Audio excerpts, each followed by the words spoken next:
on the captain's side during the Oh, trial. yeah, but they brought him over for the captain's trial, and when to talk against the captain, when he got through talking, he was for the captain. He said to the guys, the big shots from Washington, he says, in my country, it would never happen. A man would lose a ship like they did, and be court-martialed. My country, this has never happened. It's a big disgrace to the United States Navy. That's what he said. He put that in the record. See, the captain was supposed to zigzag, okay? Zigzag like this. He was going straight. The captain of the Japanese torpedo sent out six torpedoes, and they went out like this. It didn't make any difference he zigzagged or not. They were going to get him. But they had to blame somebody for what happened. And so there was a lot of, my dad says, hot shot, big shots in Washington, D.C. that said, go ahead, Dad. What's so amazing about this whole story, that was 73 years ago. That's a long time. And there's still talk about it. I know some people, you guys know, they found the ship here 3-4 weeks ago. A lot of people ask me, so what are they looking for the ship for? For two things. See, I'm commercials and I lost a bill for it. And that first on television, they came to my house, David was there, and they were there from 6 to 8 hours. 2 men and women taking pictures and talking to me and David. And now 2 days later, he called up from New York. He says, David, or Dick, can you possibly pick in David and come to New York City? I want you to help put this program together. And we did. We put it together. The beauty part about it is that story I just got through telling. And he said, that'd be a good story to have in there, Dick. I said, no. He said, why not? He says, because I'm making a joke of a very personal matter. And that guy, that producer, was right with me. How good a guy he was, I said, I want you with a suit coat on, and a sports shirt. I said, good, I don't like ties either. He took his tie off and laid on the clothes. In other words, that's the kind of guy he was. And Dave and I were there for 2 days, and it was just a big experience all by itself. Yeah. To put it together. Yeah, we went to Rockefeller Plaza. It's just, it's so much security, and then we went afterwards. It got over about 11:30 that night. Then we went where Tonight Show is programmed, and we sat and drank beer for about an hour and a half, 2 hours after that. So it's pretty neat. The whole thing about it, when you put it together, he said, what you said now is good. I want you to don't change a word of it. He said, now you're on live television. I don't want you to change no words. and everybody said it worked out good, and I think so too. Okay. Yeah, Dick, all of you were injured one way or another, all the survivors, and ended up hospitalized. Did you guys receive Purple Hearts afterwards? Oh yeah. Did you? Yeah. Yep. I got my leg bumped. I don't know how it happened. I went in there, I bumped it going down. And I had 2 operations on it after I got home. Straightened it up, so it's all right now. But they put it in for 10% or 25%. They dropped it to 10, and I was going to fight it for a while. Young and single, don't give a damn. So, and then I didn't fight it for one because I know some guys were only getting 10. They fought it and they dropped it to 0. So I stayed home, kept my mouth shut. And today I'm still getting 10. So it turned out to be the right thing. Never know. Okay. Yeah. Did it take years for you to find out that your ship had delivered the atomic bomb parts to Tinian? No, I'd say 2 or 3 weeks after the war was over. I'd say 20th, 30th of August, like that.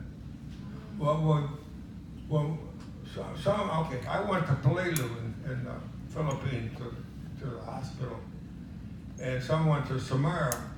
And one from Samara flew in to Guam, some directed to Guam. The one on Palau went on a hospital ship to Guam. We all met there.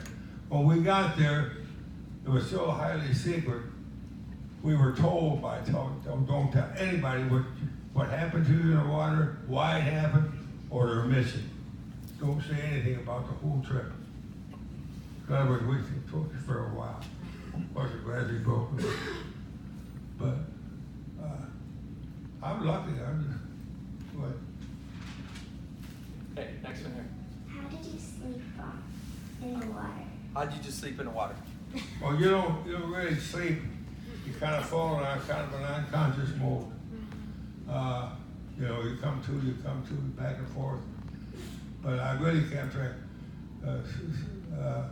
Over you snap out of it. You think you're sleeping. You snap out of it, and you find out where you're at. And it scared the hell out of you. Pardon my language. It's a funny feeling, believe me. Tell them about the underwear. Oh, okay. Well, Monday afternoon, a guy in our group, I see he had some white, looked like white shorts over his head. And that's the only thing I had on, my white shorts.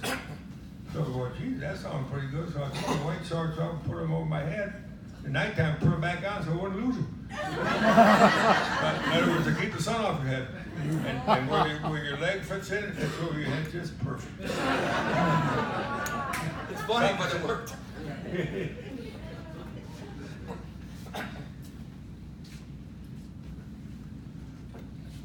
My name is Wesley Scott.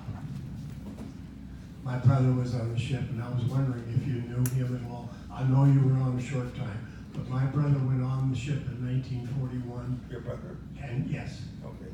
and he went down with the ship. He's still in the. His name was Marion Scott. No. See, the only ones I knew was a few in my division. There was 1197, I couldn't know them all. Okay. I knew a few of them, and then I'm bad for remembering names, that multiplies it. You know what I'm saying? He was supposed to get off the ship. You what? And yes, and when they came in from Okinawa, he was supposed to get off, and the captain says, "No, Scott goes with me." Because he was the quartermaster, and he was a quartermaster, but he was the navigator of the ship. Oh boy. Yeah, I hear all kinds of stories, you know. For example, Lansing, Michigan, there was 5 on the ship, which is big. 3 of us came off alive. The 2 that didn't make it, I took it upon myself when I was home to go see the parents. Okay. Tim Stout, the sportsman in Lansing, Michigan, had a big fundraising thing in his backyard for children's hospital. Anyhow, a woman shows up, and I think it's about 3 or 4 times we've been there. And every day she comes up and shakes my hand like she can't understand what you did to my family by you stopping to see them. I said, I did it. What I'm saying to you, I go around and talk to school kids a lot. And a good example, there's so many teachers. I got a box home, I got 500 letters for school kids. And the teachers call me up and everything. And for a good example here, I want to talk to an old folks home, or not over. They have some kind of a disability.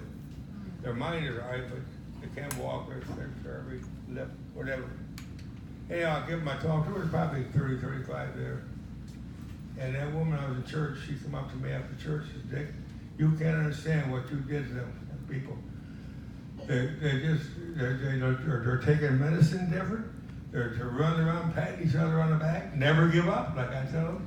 And he says, you can't comprehend what you did to them people. Now, I'm not trying to toot my horn. This is true. And I've had a lot of teachers, adults come up to me and says, wherever I'm at, and says, oh, thank you very much. My granddaughter was in that school, and they go home and they talk about it for days, not just overnight. Wow. I mean, I know I'm trying to toot my horn, but everybody tells me, including him, says, keep it up. I'm never home, but yeah, keep it up. Sir, first off, we're honored that you're here. Right here, Dad. Dad, right straight ahead. Dad. Oh, pardon me. We're honored that you're here. Thank you very much for your service. I watched the PBS special on the Indianapolis. Yeah. And you were the star of the show, thank you very much. What I didn't realize though is that they did not announce the loss of the Indianapolis until the day the war was ended. And they announced it on the same day, and that kind of anticlimactic, so to speak. They put it in the back page. Exactly. Yeah, that's something. A little article about this big. Yeah. That's fine. Oh, yeah. The war was over in Indianapolis. It was way down the second page, then way back in the back. Right. A lot of people didn't know about it. I got a telegram home that said to my folks that proves different. So Thank you. My parents got the telegram the day after it was announced that the war was over. Mine was August the 13th, Yes. and yours probably August Pretty close. 16th probably. Yeah. Yeah, well, mine, yeah. Well, that's what the Western Union man told my mother. Could be worse. That was I was wounded. So it could be worse than worse. Can I? Somebody got it right.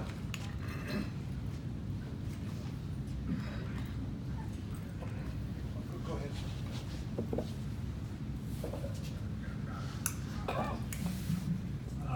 Sir, thank you for your service, but I have one question. Did you actually see them unload The atomic bomb. little boy and fat man? No, it was in a big wooden box. We actually couldn't see the bomb itself. No, They didn't know what it was. we didn't know what it was. We didn't have a clue. I don't think there was a name on it yet. Maybe I'm wrong, but a lot of people think that.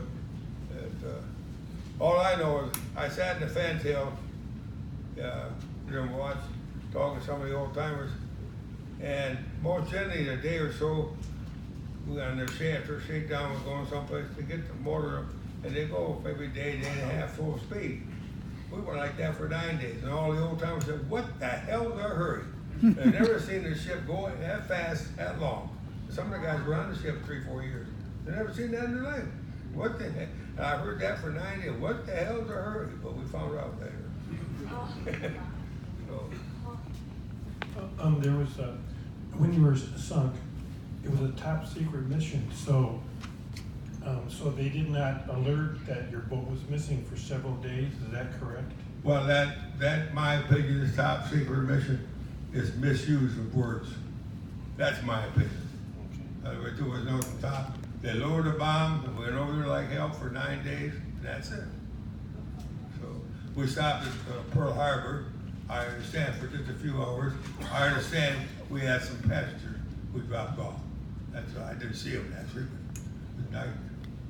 That's all we stopped there for. We dropped some papers. All it was a chalkboard, okay? It's just a chalkboard, just like at school. It was written down, the USS Indianapolis, supposed to come in to port. And they said, oh, they were supposed to be here a couple of days. I'm gonna hold on the chair for you again, so it won't slide. All right. I don't know why you're tired, come on. My leg's gone. Okay. They wiped off the board. They says the Indianapolis was supposed to be here a couple of days ago to go with another ship. They've been here already. We'll just wipe them off the board. That's all they did. They didn't go looking for them. They didn't do nothing. See, if we didn't show up Tuesday morning like we should have for 6 o'clock gunnery practice and different things, and we didn't show up, then they started looking for us. If they put planes in the air a few hours, maybe zigzagged around, they'd have found us, say Tuesday afternoon. A lot of men died between Tuesday afternoon and Friday morning. A lot of them. And it saved me a lot of suffering. I mean, that's, I don't know the number, if I did, we just guess it.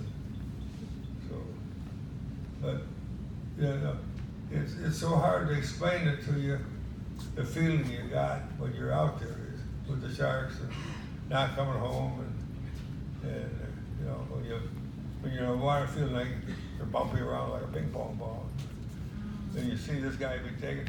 Funny thing, some guy about from here at the wall was taken to go outside the bunch of us were taken. And then about 20 minutes later, here comes a big pool of blood floating by you. It's a funny feeling. You know what I'm saying? Okay, this man wants to talk right here. Huh? This man wants to ask you a question right here. Oh, I'm sorry. No problem. Oh, it's all right. I'm just enthralled. I was just wondering your physical condition when you got out of the water, and then how long did it take to get back up to shape? Well, it's quite a while. For example, where's those kids I tell this? Yeah, story.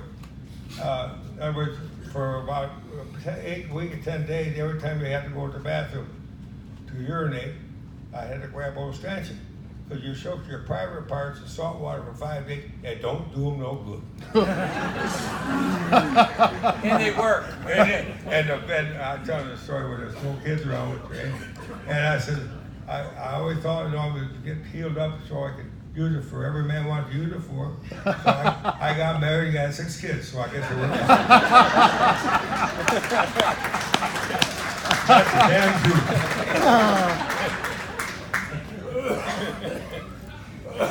Dad over here. Okay. Hi, Dick. Can you talk a little bit more about your time at sea and the use of like the pea jackets and how you buddied up and like maybe stood watch and helped each other out? Talk about when you were in the water in the life preserver. How did you guys survive? And did you buddy up with people or not? Well, we get to a point, well, for example, a friend of mine went to boot camp with, he was in water, had a fully clothes, had shoes and everything. He splashed around out there, he was so scared because he couldn't swim. I said, first thing you do, you take the shoes off, they ain't gonna help him. And I didn't see him more of him, so he probably died that way. He wore himself out, splashed around. And there's another, I had to go down to Harvard City, Indiana to see a boy's mother. We become real close in boot and camp because my name is T.H. and his last name is Terry, T-E-R-R-Y. So we're right close together. And we made a vow in the water that I would go see his mother. I don't know whatever happened to his dad. Anyhow, I was seeing my parents. Well, he didn't make it. And when they started driving life rafts, I was probably 40, 50 yards. Hard to say because you're pregnant or sunblind. And to swim to that raft. So there were 4 of us going. The 2 of them, I had to shake them. Their heart stopped along the way. And Terry was taken by a shark. So I had to go down and tell his mother, but I didn't tell his mother about the shark. I couldn't do that. This happened in say July, and we got to grow seal in November. And I put it off all winter to go down and see it. I think it was around April, May, it got warm again. I told my mother, Dad, I said, I ain't coming home next weekend. I'm going to go down to Harvard City and see Terry's mother. Mother said, you have to? I have to, which I did. And I took care of it. Anyhow, his mother and boyfriend come up to see my dad and mother. My dad and mother went down to Harvard City and see them. In other words, they become close friends. Yeah. That's a little story by itself. So you never know. So. Yeah, over here. We have almost here now. I also would like to thank you for being here and thank you for your service. My question is, after this entire event and everything, for yourself and for those who were in the water with you, how did it impact you later on when you were, again, working in the water or near the ocean? Okay. I had a trailer up the lake. I taught all 6 guys how to swim. And I got to buy 3 or 4 different boats for water skiing. And we went on, my wife and I went on 3 different cruises. In other words, the effect of water didn't bother me afterwards. I thought a lot about it, but it didn't affect me. He all taught us how to swim in the ocean, in the Atlantic Ocean. We had relatives in Norfolk, Virginia. He all taught us how to swim there. It didn't scare him away. It's an honor to be here tonight to listen to you. My question is, if it was any other mission, would you guys have had a destroyer escort? I don't think. Okay, from all the way from Hunters Point, San Francisco to Tinian, that was supposed to be all secured from enemy ships. Okay, the captain asked for an escort in Guam to go to Leyte. He was told that was all secured from enemy ships. So you really don't know. No submarine could chase us or keep up with us at that speed. Submarine's only about 10 miles, maybe 10 miles an hour, something like that, 15. Well, see, we were doing 29. We were flying. So there's a difference. An answer? Okay. Oh, I hope I can answer it. Oh. It's one thing when we're getting Mike to somebody else. My dad's been through some major surgeries. He should have been dead. I'm just saying it. He should have been dead about 10 times. He's been through some major surgeries, aneurysm, and all these different stuff. And every time the doctor says he has to go through a physical, I just okay. And if we don't pass the physical, we'll just try to work something out and try to keep your arm long. He passed the physical like flying colors. It's amazing. His blood pressure's great. And the doctor just laughs, kind of not laughs at him. The nurse laughs at him when he takes the blood pressure. He says, "You're 91, your blood pressure's better than mine." And I'm a nurse. It's just amazing, but I had cancer in my gallbladder, and I had aneurysm. In Cleveland Clinic, they had to open me right up. They tried the other way, and it didn't work. Through the groin, didn't pass. So the only way I turned, but that's what David said. Two of them different doctors said, "You're real strict physical on this operation at your age. More than likely you won't pass." I passed them both.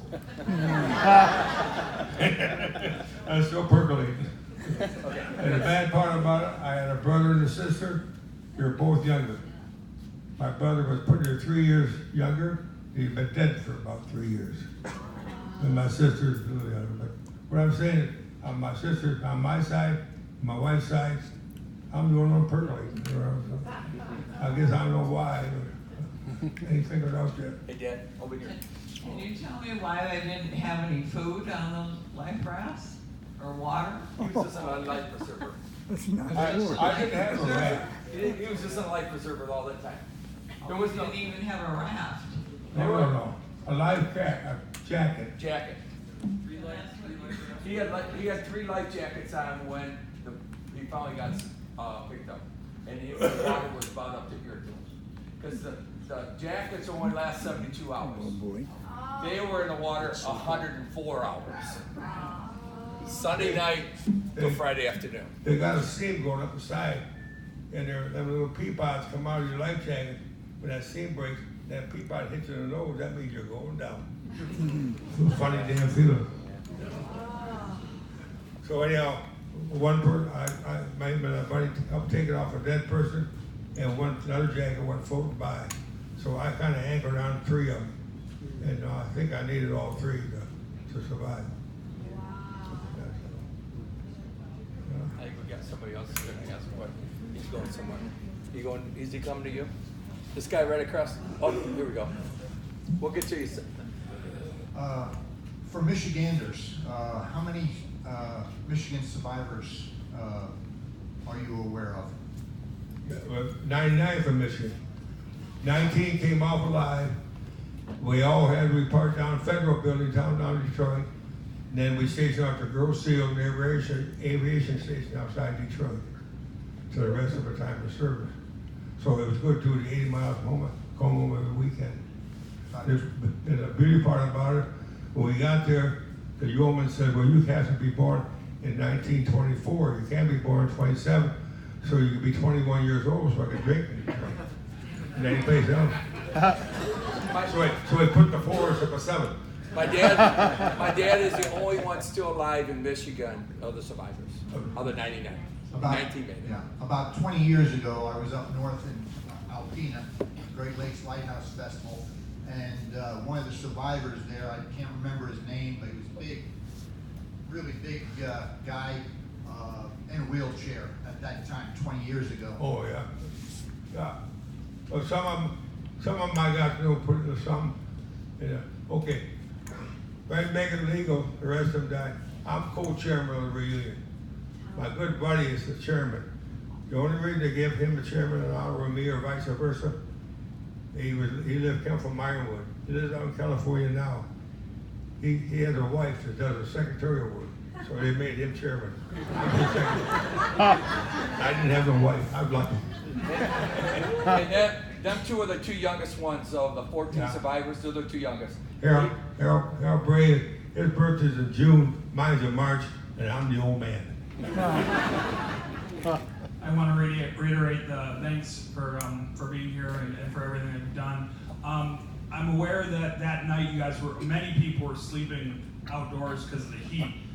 Was that a normal occurrence, or was that just a lucky day that a lot of people were sleeping on the decks? It was a lucky day. I think that people got off that way. That's my opinion, of course. And that's the reason if I was sleeping where where my bunk was, personally, I don't think I'd have made it because of the way the ship went down. I could see through the moon a little bit, and they got 4 18-foot screws on it, and they were still turning a little bit when they were going down. And a couple of my friends said he seen the guys falling off the ship and falling into those screws on the way down. Of course, that probably killed her right away, but I mean, what I'm saying, it ain't the best way to get off a ship. But like I say before, there's so many stories, it's unreal. When is the next reunion? Every July. Every July. It's every year now. So every 30th. Yeah. Every July. So maybe there'll be just one or two of us. Maybe there won't be any. You'll be there, Dad. My family says I'll be there. And then when they commissioned the ship, or made the monument in 1945, we finally got a monument. 95, Dad. 95. Yeah. And we had, I was, the chairman of it gave me a job. I had to check for the banquet with the Indiana Convention Center, which is a very big place. So I kept up to date in that, man, how many tables we need. So people kept coming from all over the world. We had 2,340 at our banquet. Wow. And the last time I seen that, man, this is it. We had to take the all-row table and push them over 5-6 inches to make a roll on the wall. That's how many was there. I think last year we had about 350 people at the banquet, something like that. Yeah, that's pretty. Well, we go every year. 2 years ago, we had 22 of our family, just a member of our family there. Just work with that. Go ahead, Dad. 2 tables of 10. So we had 2 of the grandsons and sit with our survivor right here. You know what they liked about it? All the people they call it chocolate mousse. They all had it. We had a reunion there just a little bit ago, and they still talk about that. This man over here wants it. Oh, okay. I just wanted to expand off on a previous question. I'm under the impression you were probably within a group of people while floating in the water for that 5 days and picturing you all hanging on to each other. Well, what kind of conversations took place other than just what we would expect regarding the For a lot of people ask me this, very little, I don't know why, we just, our biggest thing is when they're going to show up, or anyone we rescue, especially when a plane goes over. We can see a plane go over from way, 20,000 feet out, and different things. And finally, after we get so weak, we just kind of, I did, more than kind of give up on it, be rescued. I know when that man said, they're looking for them 3 days, I said, hell, this is it. Lucky enough, the truck went along with it. He did it, so it's unreal. He came from California on our first reunion. He's been there ever since. We've become real close friends. Real nice fella. He died in 1994 of cancer. Thanks for your service, Dave. Now you had one about L.D. Cox. Somebody just had It was somebody from the live feed. Some of the live feed about L.D. Cox. I know L.D. Oh yeah, I know you know L.D. Cox. He's from Texas. Yep. Yep. Big blowhard.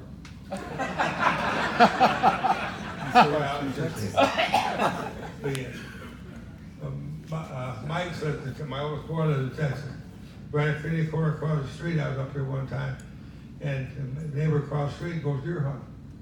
So they got a deer. I go and look at the deer. I said to my old boy Mike, I said, gee, Mike, I said, that deer ain't very big. Well, I down here, Dad, the deer ain't very big. Now you've been bullshitting me. I said, everything's big in Texas. Now they tell me that deer are little. I said, you're a liar. Little joke. Hello, sir. Thank you for being here. It really sounds like the Navy railroaded the captain, and That's right. He was a scapegoat. That's right. Was that the opinion of most of the survivors? Or did Oh, no. Every survivor that I talked to, or every person I talked to about, they thought the world of him. They thought he was top number captain. There was no, I didn't hear a word complaint, no. Thank you. So I had an experience with him one time. I was the fourth or fifth day out. My watch was up on the twin 20s up at the bow. We walked a chain locker, they call them back and forth, with PA system in the window, you know, hear nothing. So you walk about here that post a little further, and you turn around, and there was a captain standing there about halfway between. And of course, I saluted him. Young man, you do not salute an Navy officer when you're on watch. Thank you. I mean, that's all he said. He just told me what the story was. That's one way I met him. Sir, were you surprised when they found the Indianapolis? Yes. A lot of people didn't think they were find it. In fact, the people that did find it, the last reunion, I told them they wouldn't because the different captains had come to our reunion for years, said they were going to find it. But they did 3.5 miles deep. It was one of the deepest parts of the ocean, so I'm told. And everybody, what gave it? Wondered why it was so plain. There's nothing grows down there. Even the number 35 was Too cold. Too cold. Nothing grows down No there. fish, no. There's just a little bit of algae on the ship. If you saw the program, it's only a little bit of algae. It's been down there 72 years.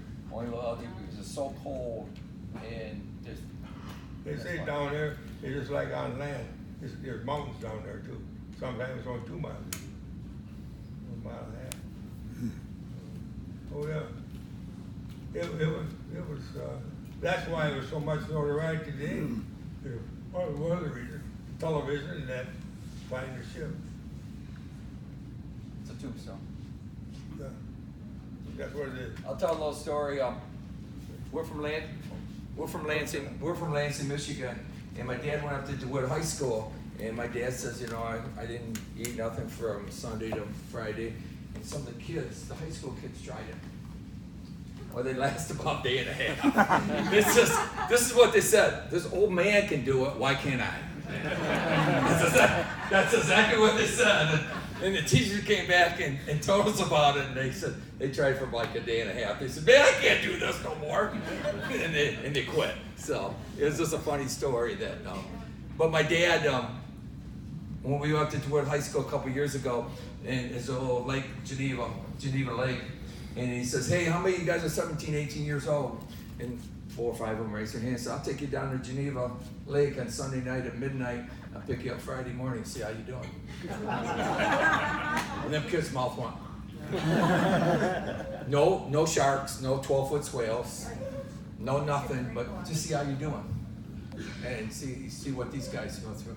But, my dad's my hero. And I get emotional when I say that. But he don't like to be called a hero. But we come around and tell the story about what he went through so people know, never give up. He says that all the time. He tells his kids, never give up. Things are bad. Things are tough. Your marriage, your money situation, your kids. I got 3 daughters and stuff like that. Never give up. And that's his big speak is, don't give up. He could have gave up a million times in the water. He could have took his life preserver off and just went down. It was easier enough to do that, but he did. Any more questions? Yeah. Does your dad get any, or any of the men who are picked up, get preferential treatment after being picked up in the Navy, or is it just back to routine? Just back to routine. Yeah. Tell them what you did after you got done out of the Navy. What'd you do? Well, I finished high school to start with. And I wanted to work the shop a little bit, and that wasn't my thing. So my dad has a friend on Interstate, maybe some of you guys might know this stuff, right? Give me a job there. So I worked there about 10 months, and they moved everything out of Lansing to Grand Rapids before I left.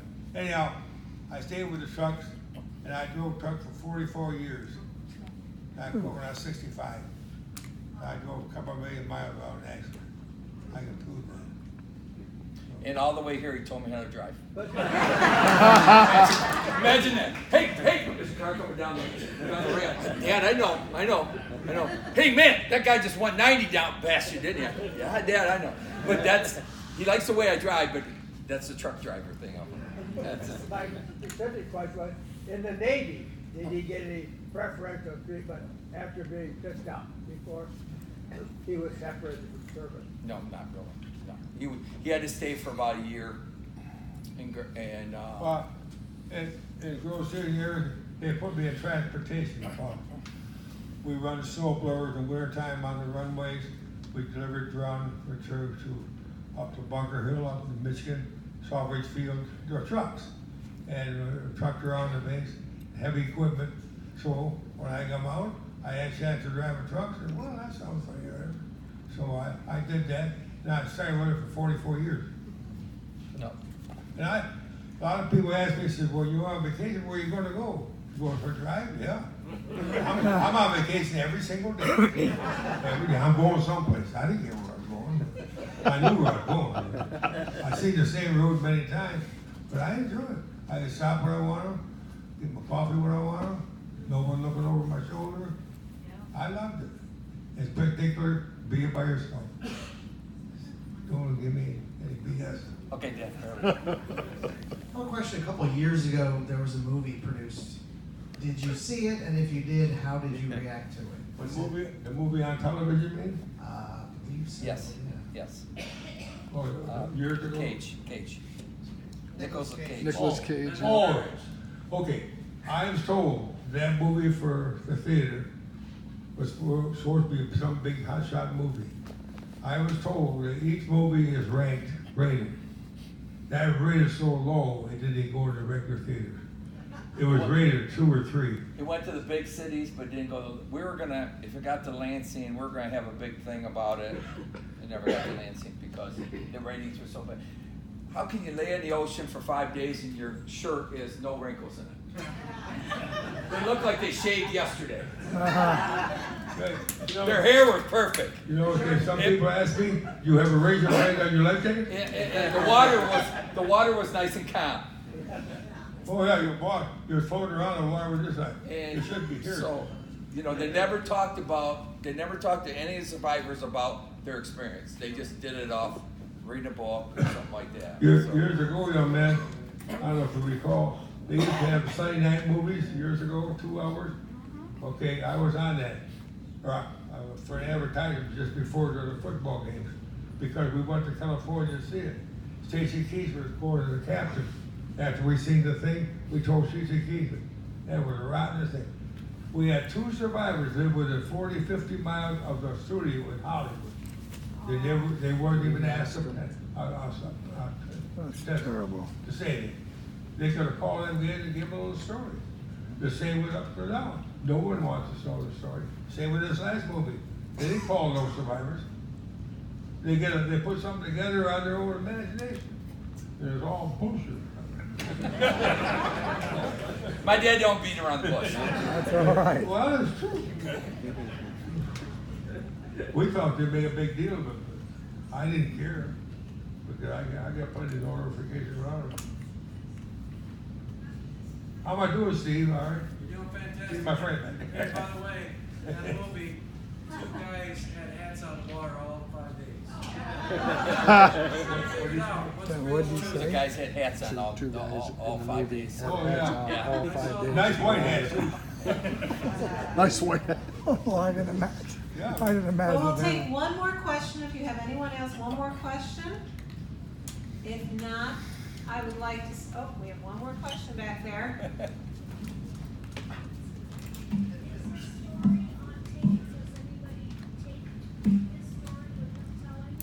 Well, you can Google a lot.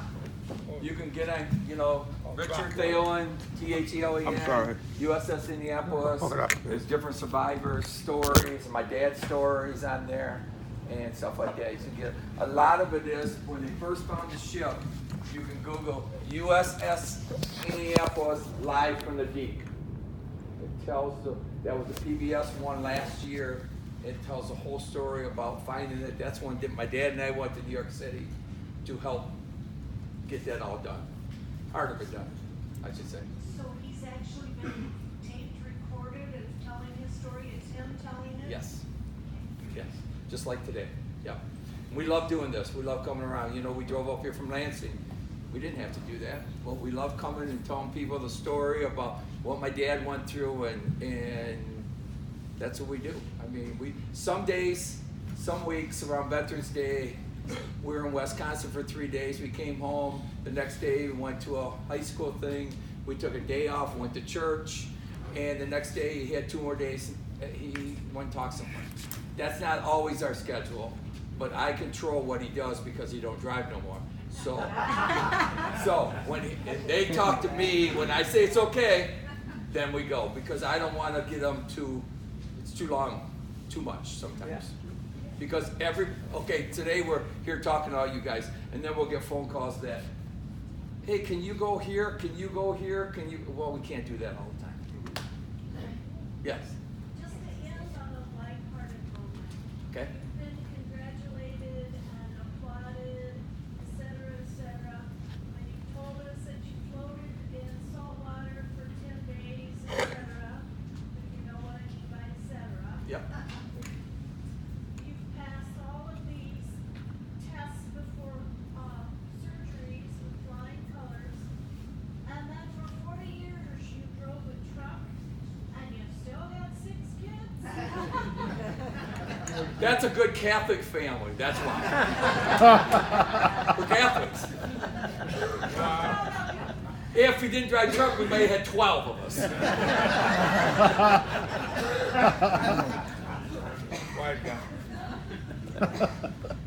Well, we would like to thank our very special guest for being here this evening. It is these wonderful stories of hardship and perseverance by our veterans is the reason that we exist here. And so thank you so very much for coming out. Thank you so much for being here.